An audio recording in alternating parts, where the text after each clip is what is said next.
It's these things right here, and they don't even look dangerous. The gnats in the face, the whatever kind of weeds those are. Normally I got no issue jumping into a cemetery, but this was pressing the limit. Hey everybody, it's Robert coming to you with another adventure into history, and today I am down in Turner County, Georgia, and we're going to be taking a look at an incredible old cemetery that's actually being restored currently by some family members.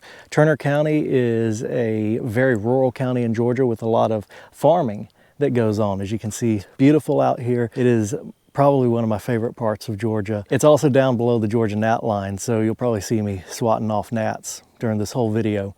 Let's get to it. My husband and I have taken a great interest in Georgia history and really have learned a lot from watching your Adventures into History, Adventures into Preservation. And one of the things that people seem to ask is, well, what can I do to help? So we found a cemetery that belonged to my husband's family, Clements Cemetery here in Sycamore, Georgia. And it needed some TLC, so we decided to come in and see what we could do to make it better. And y'all have done a lot of work to the cemetery, I think, because you've got some before pictures. Yes, it's very overgrown. You know, it's an old community, and as people have moved on or unfortunately have passed away, there hasn't been the same attention to the cemetery as there was before. So we're hoping to bring a renewed interest into it and, you know, restore it back to what it was before. And you've even got a 501c. Yes, This, as a matter of fact, rooted in the Wiregrass. So you've already detoured some of the graves. Yes. Obviously there's been a lot of brush that's been cleaned up here. Yes. The plan is just to restore it as much as possible, and you know, keeping the historical integrity of the cemetery, but make it more easily accessible and to make it easy for future generations to maintain. The patriarch of the family was Abram P. Clements. Abram's father, Joseph Clements, actually served in South Carolina during the American Revolution and was part of Francis Marion's brigade. Abram was a large landowner here in Turner County.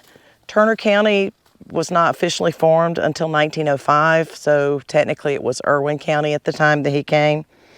He moved here from Lawrence County around 1825, and they were some of the first settlers in the area. Abram was very involved in the community. He served as a judge of the inferior court, and if you don't know, they handle a lot of civil cases, things that are not necessarily tied to land. He also served as the Georgia State Representative from Irwin County in the Georgia Lower House for 2 years. When the Civil War came through and the troops were getting ready to go off, they mustered right there, right across the street at Abram Clements' place. That's where this old homestead was. right there, and we've actually got some pictures of that homestead that were taken in the 70s. Yeah, early 70s. And it stood until just a few years ago. Yeah, right? until about, I think it was 78, and unfortunately it was demolished. But we do have pictures of it and great oral history. Awesome. Abram had 10 children. Oh, wow. Yeah, 10 kids, and we'll talk about some of them here today. Abram's wife was Nancy Branch Clements.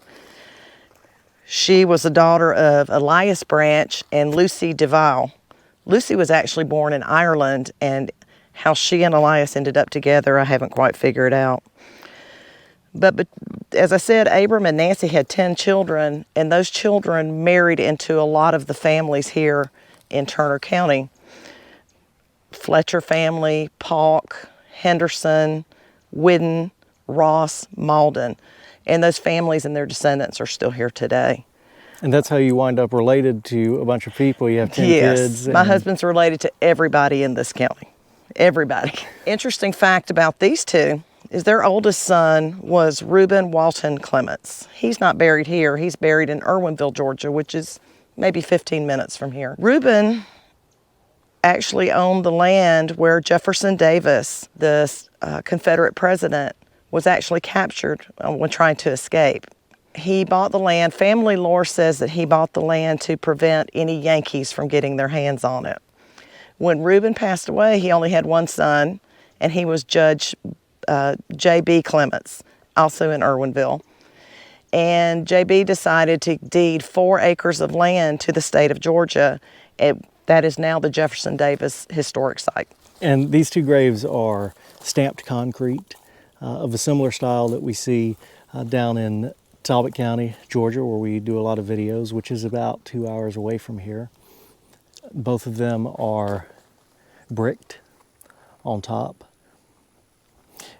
Interestingly, when did she die? She died in 1885. So these look like late 1800s bricks. These are brickyard bricks. Very typical of the time that she was buried, of what you would see in construction or a grave marker at that time. But on his grave, and he died, when did he die? He died almost a year later in 1886, So July. what I think's interesting about that is his grave is made of plantation bricks. These are going to be the bricks that are cooked on the plantations, made out of the local red clay and sand. And you can see a lot of like native rock in them. So they're not brickyard bricks. So they must have had a stock of these or something around. Yeah, he was very self-sufficient. I know that he had a gin, a cotton gin, and I know that they had a sawmill, a lumber yard, not on the property. So it stands to reason that he would have some way to make the bricks as well. Yeah. Let's go over here and let's talk about Abram E. Clements. Abram is the son of Abram P. and Nancy. As you see, he was a Freemason. He and his wife, Mary Jane Henderson, had 6 children. Mary Jane outlived him. She died in 1942, and at this time, her burial location is unknown. Interesting note, as what happened a lot here, families, as I said, they married into other families. So his wife, Mary Jane, had a sister named Sarah. Sarah married his brother, and we'll talk about them in just a minute. So do you think his wife might be buried here? It's possible. It's possible. Yeah. I don't know. I've sent off for her death certificate so I can see where they marked it. Yeah. She's either here or she's in Irwinville. Gotcha. All right. This is James Irwin Clements. He died in 1893 at a very young age. He was 36 years old. He had a very tragic life. He was married twice. His first wife was Mary Jane Polk, and they had a daughter together, also named Mary Jane. Unfortunately, Mary Jane, the wife, died 3 days after the daughter was born. And she is buried at the Ross Cemetery, which is just a few miles up the road. As I said earlier, the Rosses were also married into the Clements, so it's still a family cemetery. The daughter, Mary Jane, when she was 12 years old, was involved in an accidental fire. There was a fire at the school where they were burning off some grass. And I guess with her long dress at that time, she caught her dress on fire and she died from her burns. She was 12. Yeah, so she's buried with her mother at the Ross Cemetery. Now, James's second wife was Sarah Henderson. She was the sister of Mary Jane Henderson. They ended up having 6 children, and some of them are buried here. Mr. Clements died from pneumonia, which was quite common back then. No antibiotics, no modern medicine. Also as a Freemason, and he did work for the railroad as well. The railroad came through Ashburn, which is an adjoining city, and went through Irwinville as well. So a lot of railroad people here. Yeah. And I see that his stone is marked as made by E.J. Miller in Americus, Georgia. And Americus is, it's not too terribly close, is it? No, it really isn't.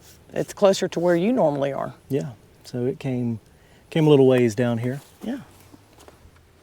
So some of his children are buried over here. We'll start with Arthur. Arthur was the son of James Irwin and Sarah. He also met a tragic end, though not as tragic as their daughter. He died from uremia, which is end-stage renal disease. He also worked for the railroad. As I said, lots of railroad jobs here.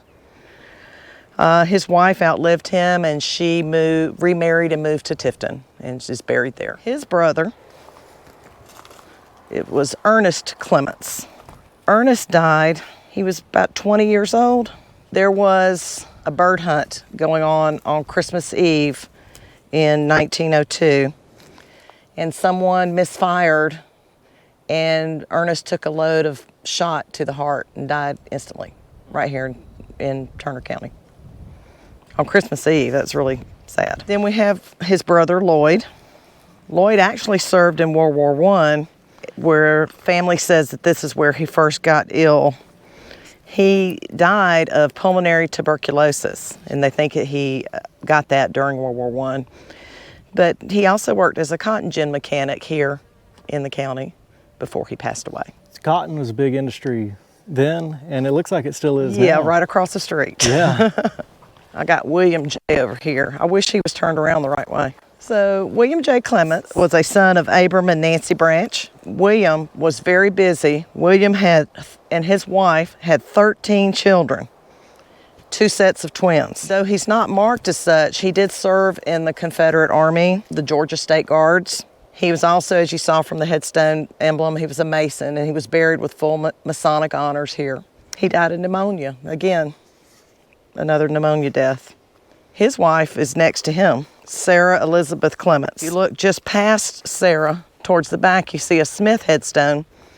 That was her brother. Again, another brothers marrying sisters type thing. She was the daughter of Richard and Nancy Ross Smith. You remember I said something about the Ross Cemetery. The Ross Cemetery was owned by Nancy's mother. Nancy's mother was a daughter of Abram Clements, so got that connection there. She died of typhoid fever. And her son, the only son of those 13 children, they had one boy. And he is the one, his name is Ruben Walton Clements. He actually lived across the street in the old homestead that I've got the pictures for you. Georgia Digital Library, there's actually an interview talking about how the house was constructed, some of the ways of life during that time. Bill Lightfoot. It's very interesting. R.W. Clements Jr. So Mr. R.W. Clements, and your name was O.M. Clements, and Marilyn Peterson, and Mrs. Clement, Mrs. Walton Clement. Yeah. Okay, I was just getting this. As you walk in the front door, on the left as you This enter, is my mama's and daddy's bedroom. this was the master bedroom. Yeah, right. Oh, it's nice. All right, now come on here. Living room. Or the living room, or the. The old aunt's room, what we used to have. And you say this hallway used to be open. From there all the way back. I closed them myself. It's a fine old house, Mr. Clements. Your people have been here for a long time, haven't they? Is that your family cemetery over there? Down that cemetery, all my daddy, great-granddaddies, no. Daddy was the daughter of William and Sarah Clements. I don't know if she ever married or what really became of her. You know, what her life was like. I just can't find anything. I'm sure as we continue the search, we'll find something. Their other family, William and Sarah, they have a daughter back here. Her name is Missouri, and she married another railroad worker, William A. Taylor. He worked for the Atlanta, Birmingham, and Atlantic Railroad. And they had 3 children. One of them was buried here, as well as 2 of their granddaughters. I cannot find any record of William after her death. And Taylor's a little difficult to track, last name-wise, but I'm sure that we'll get to the bottom of that too. Her son is right here beside her, Theo Clements Taylor. He also, as his father, worked for the Atlanta, Birmingham, and Atlantic Railroad. And if you look on his headstone, he's got an interesting symbol. It stands for the Brotherhood of Railway Trainmen, which was something, I guess, like a union type organization. They provided a tombstone when he passed, and they also came and did the burial with full honors for him. He died, he was living in Fitzgerald, which is not too far from here, and he died from typhoid fever, 1914. They also have a granddaughter back here. This one's a little harder to see. Sacred to the memory of Annie E. It's Gorday. Gorday, daughter of J.H. and M.S. Gorday, born November 1894, died December 30th, 1894, born November 1st, 1894. And her sister is buried right there behind you. Yeah. This is Dovey Gourdet Martin. She died very young. She was 17 years old and apparently died in childbirth. An infant daughter, yeah. How about we talk about the Wynns? Very impressive monument. And I couldn't reach it to get the things down off the top. I'm too short. Mr. Wynn, his name was William Wesley Wynn. That's a mouthful. I mentioned earlier Ruben Walton Clements, who lived across the street. He married Mr. Wynn's daughter. That's how Mr. Wynn ended up buried here. His daughter's name was Cinnie.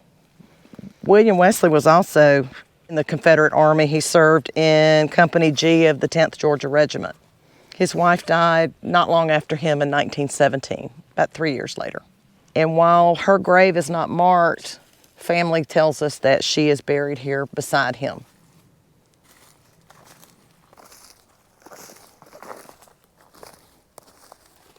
You want to do the Smiths? Sure. I just have to interrupt the video for just a minute just to say that the gnats No, are, they're horrible. tell me real quick, what's the gnat line in Georgia? People don't believe me when I talk about the gnat line. Right through the middle of the state, there's an area that's called the gnat line. If you live above the gnat line, you don't do this all the time. If you live below the gnat line, which is where we are today, you eat gnats, you swat gnats, you hate gnats. Yeah. So there is a gnat line. Yeah. It is a real thing. They are just they're swarming me. They're swarming me right now. This is a beautiful, beautiful area, beautiful part of the state, but you have to pay for that with the gnats. Yes. It's also a humid part of the state. It's getting warm. Very out here. humid, and it was raining this morning. So John Smith, well, first of all, I have to say, we couldn't find his wife. We didn't know that she was buried here. She did not have a headstone or anything. But as we were cleaning and following our Robert rules of how to find a grave, there she is. So we uncovered her. Just this morning, right? Just this morning, yeah. So the rain was good. It helped not have so much powdery dust, and we were able to get everything up okay. Her name was Saber Smith Clements. She died in 1930s, 31, 32. But her husband, John, another Mason. A lot of Masons here in South Georgia. John was a farmer, and he also met a tragic end. John was driving a wagon and team of mules on these dirt roads here and lost control and was flung from the wagon and died of his injuries. That was a bad way to go. Yeah, for sure. But they also have children that were buried here.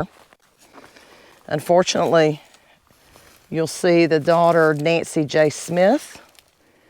She died in June of 1886.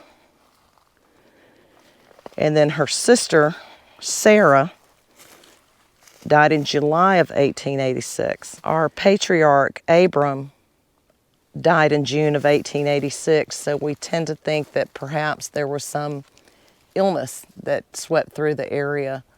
There are quite a few other burials in the area for that time frame. I haven't found any documentation as to what exactly it would have been. Right. Yeah, definitely, like we were just talking about earlier, the things that make you thankful for modern medicine. What Absolutely. would wipe out a whole community back then. It really could. And you see that just right here, a lot of infant headstones. Mm-hmm. These are concrete boxes, and what's interesting is we see a lot of these concrete boxes in the area in which we usually film, like Talbot County, and very common in the sand counties, which are all still about 2 hours away. So it makes me wonder if these weren't like, railroad ordered or something like that, catalog ordered, I mean, and transported on the railroad. Now this is not exactly a sand county down here. No. What is it? Well, I've learned from you that you have sand counties and you have clay counties. Well, this one is a slay county because it has sand and clay. If you look here, you don't see anything red, but if you look over to the road, very red. Right. So we coined a new phrase, slay. Slay County. That's Slay right. County. Then we've got a kind of a mystery grave here, Yes. right? This headstone is with this grave, but it's not the right headstone for this box. If you notice the headstones, this is the same type of box as these, and the headstones that are on these boxes are wider and have a slightly different type of stamping. This one is obviously broken off right here, an old break, but it's broken off right there. This headstone is on top of this one, but doesn't go with this one. This headstone is not broken at the bottom. You can see it retains its original shape. In fact, we just found all the pieces to it. So we have the entire headstone. And we think we may have found the base for this in another location, but that's yet to be determined. So this headstone is in memory of infant daughter of J.L. and N.A. Smith, June 25th, 1897 to June 26th, 1897. So just a day old. We have some other small, I call them peripheral family. They're not part of this direct line, but maybe great-grandchildren that are back here. This is J. Lee. We don't know really anything about him other than the fact that he was the son of J.A. and Ella Smith and died very young. I always find the infant ones to be the saddest. This was another son of A.E. and M.J. Clements, Jacob C. The Clements are a very challenging family too because they like to repeat names. So we have several Jacob C's, we have several Abrams, we have several Marys. They like to repeat. This young lady right here is a little bit of a mystery to me. This is Maggie Warnell Clements Rogers. Notice the Rogers is spelled with a D, but you'll find other members of the same family here in Turner County spelled without the D. She died young. She obviously was married. I can't find any record of her after 1910. So she's a mystery. I like the headstone with the finger pointing. We have some mystery graves now. Once again, following my rules of Robert grave location, trees and bulb flowers. We came back here. I knew I was missing some graves, and I found one through there. And unfortunately, a tree has fallen here, but there's another one underneath it. So we're making arrangements to have the tree removed so that we can see what we have back here. We think this is Seaborn Hurst.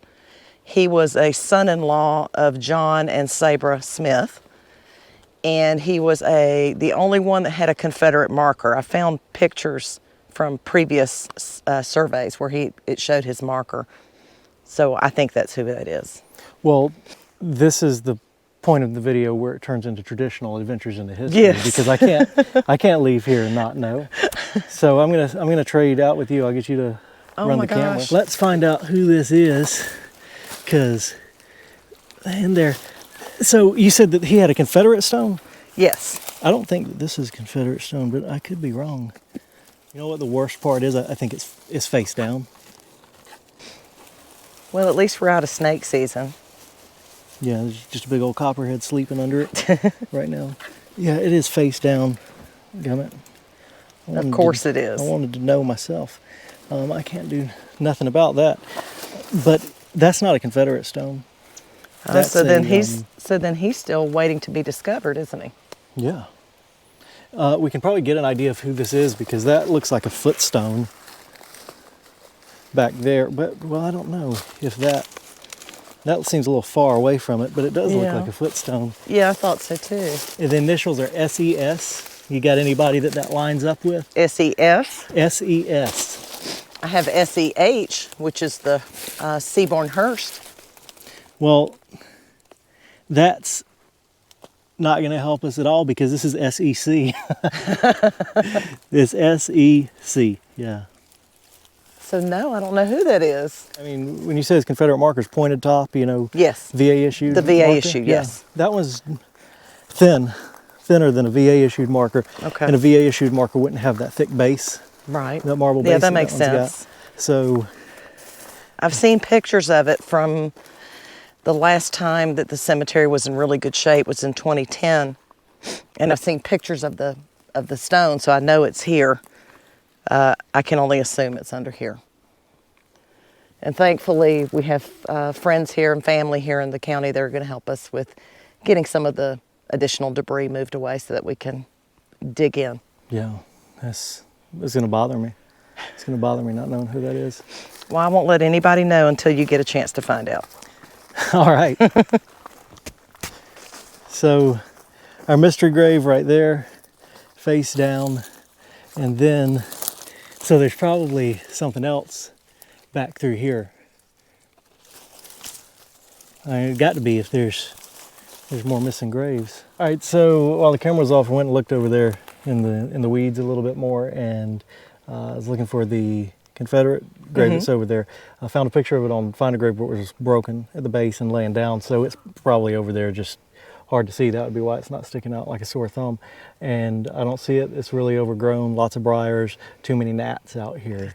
Way too many gnats. I'll walk through the briars all day long, but I'm not loving the gnats. No. So I guess I have to save finding those for next time as y'all continue to restore the place. And I want to thank you for bringing me out here. I thank you for coming, and for, you and Cecil and Joy and all of the team with Adventures in the History and Adventures in the Preservation for, I don't know, you lit a fire. And so we're very excited to be out here trying to continue the work that you've started. So thank you. We were visiting the Clements Cemetery, which is just short down the road. This is the Ross Fletcher Family Cemetery. We looked at earlier at James Irwin Clements. Unfortunately, his first wife died in childbirth, and she's buried right there. The daughter that was born at that time, unfortunately, died tragically at 12 years old. Those are the two cemeteries the two memorials that we know are out here, but unfortunately the vegetation has prevented us from even getting into this. Someone has come very recently and bush hogged this area and cleared out a lot of debris. Now we could actually access it. The owner of the property that we had spoke with gave us permission to come out and was very excited that we were coming. So obviously she was taking care of things and cleaning this up as much as possible without getting into the cemetery itself. We encourage people, please help, but do not damage any of the headstones or do anything if you don't know what you're doing. And now we're getting an opportunity to look at some of the others in here in pretty bad condition, but we'll look around and just see what we can see. Cemeteries in the middle of a field have always kind of fascinated me. I don't know why. It's just the thing of being in a field and farmed all around. So I think this is super cool. When we pulled up here, I was like, this is my kind right here. All right, that's the reason we brought you, Robert. Rebecca Fletcher, born and died January 3rd, 1899, asleep in Jesus. We do have a number of infants. You can look at the size of these memorials, 1, 2, 3, 4, 5, 6. There were children. I had not seen this one before. Yeah, I was wondering if that... I'm not even sure what it is right here. I think is that the headstone? Oh, I see it, yeah. I think it's facing the other way, unfortunately. Nope. No, it's there. Here it is. Get that O light. All right, it is Elbert Fletcher, born and died December 24th, 1901. Asleep in Jesus, born and died again. See, this is another one of these boxes. It's stamped on top.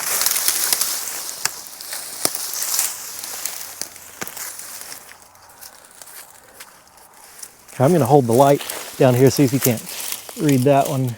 James Walton Fletcher, son of Horton and Mary Fletcher. It's like March 6, 1860, died 1862. Horton Fletcher died, unfortunately, in the Civil War, I think about 1862.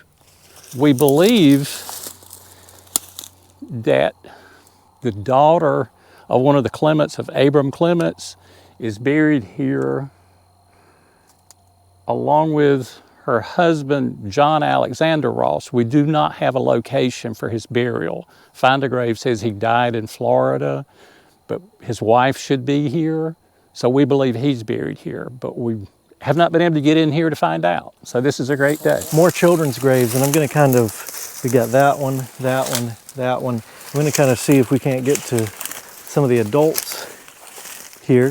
There's a cemetery artifact, a little vase or...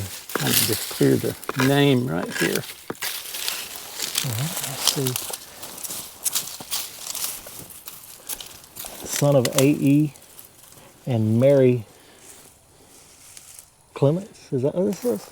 Yes, there is a Mary Clements, and that's who we're looking for. Infant son of A.E. and Mary J. Clements. Yep.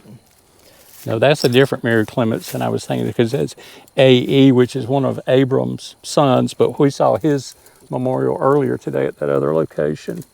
See this? Oh, yeah. You too. Oh, yep. Welcome to South Georgia. Yeah, no doubt. There's a children's grave right there. Box busted up. All right, so this is, here we go. Sacred to the memory of Mary Jane Clements, wife of James Irvin Clements. born October 31st, 1858, died March 9th, 1876. Remember that date, March 9th, 1876. So if I've got this correct, hers was March 6th. She was born March 6, 1876. Yep. Sacred to the memory of Mary J. Clements, daughter of J.L. and Mary J. Clements, born March 6, 1876, died September 21st, 1888. A precious one from us is gone, a voice we loved is stilled, a place is vacant in our home which never can be filled. So that was the daughter. She died giving birth to her. Gotcha. And then she died at 12 years old when her clothes caught on fire. Lingered for about a week, but unfortunately passed away. So very tragic for James Irvin, his first wife, and his first child. Both gone. A terrible way to go, too. I think we have another adult back that way.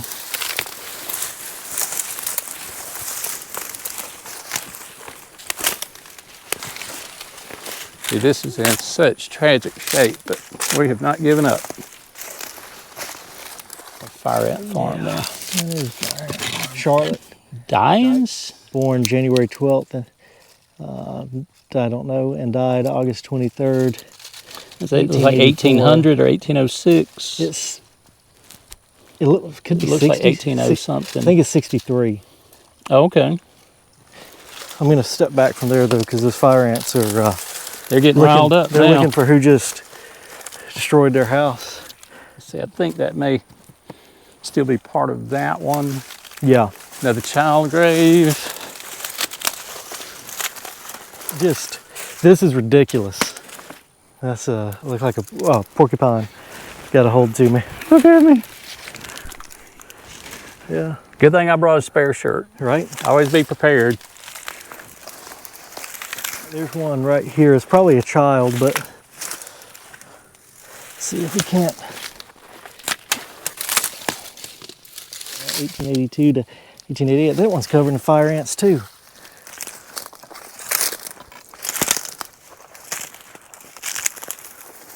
There's a headstone. I think this down may be there. one of the ones I'm looking for, because I need an adult. That'd be Mary Clements. Sacred to the memory of Mary Ross, Yes, that's her. That's Mary Ross. wife of J.A. Ross. Yes. Yep. And we think we're trying to find him, and we thought he might be next to her. I don't see any indication, but we have been searching. We knew she was supposed to be here, but we hadn't put our hands on it. Now we're looking for J.A. Ross, who's my great-great-grandfather.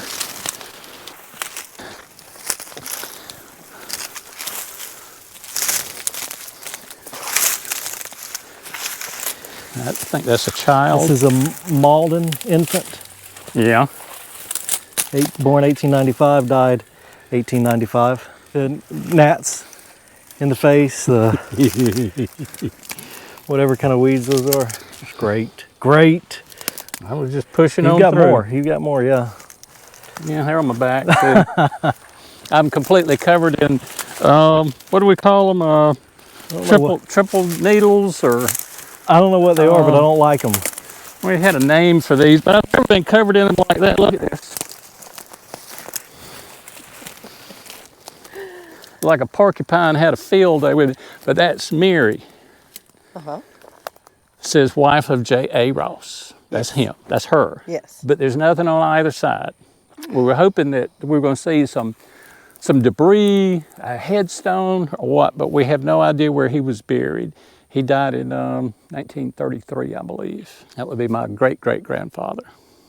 I had been able to get photographs of those two, but we had never actually been able to walk in there like we did today. It was because Miss Wells came out here and cleaned this up for us, because she knows that we're trying to preserve our little bit of history here. But that's itchy. Normally, I got no issue jumping into a cemetery, but This was pressing the limit, right? grown-up cemetery, yeah, it's the small annoyances. Well, it's these things right here, and they don't even look dangerous. But all those are stickers that will catch in an animal's fur or whatever. Yeah. Me and Robert both got to try to brush this stuff off of us. Wherever the nearest Dollar General is, I'll be buying some more shirts. I always carry a spare shirt when I come to South Georgia. Yeah. Because one of them's going to get sweaty and dirty, or you get a barbecue stain right about there. That's right. Do anything for us? Well, let me just experiment before you brutally attack him. I ain't gonna do nothing. Like you're gonna have to go against the grain. There's no grain. I say I got no problem changing my shirt, but my pants are pretty well covered. You gave me a new shirt, so I do have a new shirt. Yeah. That's right. Hey, we tricked you so that you could put on this shirt and finish the video. That's right. Little promo there. Yeah. It's for, the shirt is for their 501c that they just started for taking care of places like this. My roots are rooted in the Wiregrass. Many parts of my family come together. It's in this region. I spent a lot of summers here, still learning a lot of the family lore and family stories, and we're just trying to turn the next page and see what we can learn. So this is the Wiregrass region? Yes. What is the Wiregrass region? It's a region that runs really from down the coast, like towards St. Mary's, through like Ware County, up through here. Some people even say that the Wiregrass region runs into the Florida Panhandle in Alabama. But it's very specifically about this region. It relates to a very hardy grass. Roundup won't kill it. Cows won't eat it. It's just a really tough grass that you can't hardly get rid of. So the farmers really had a challenge when you farm this area, was to keep the wiregrass out. Yeah. The local newspaper, which was for many years the legal organ, is called the Wiregrass Farmer, because this is the Wiregrass region. I never knew what it meant or where it was, because I don't get down this way very often, and I don't think I'm coming back down this way. Not feeling an invitation to come back right now, but no, we just toughen it. It's beautiful. It's beautiful out here. But this is cool. You know, there's something that I've always liked, like I said at the start of the video, about a cemetery in a field. I think it's just, and you see these so often down in rural Georgia and all over, you know, where people farm around these old cemeteries. You'll see one grown up in the middle of a field just like this, and it speaks to, you know, the people who were here and have gone. It's neat. It's neat. Just got you on video, just cleaning that off. Just trying to clean up my act a little bit. There it is. You got change the shirt. I was just telling them I still feel them in me. I'm very itchy. Yeah. Good hot shower. Take care of it. As soon as I put the shirt on, I said, "Why do I still feel them?" It's that wiregrass feeling. That's right. All right, folks, I hope you enjoyed seeing this video.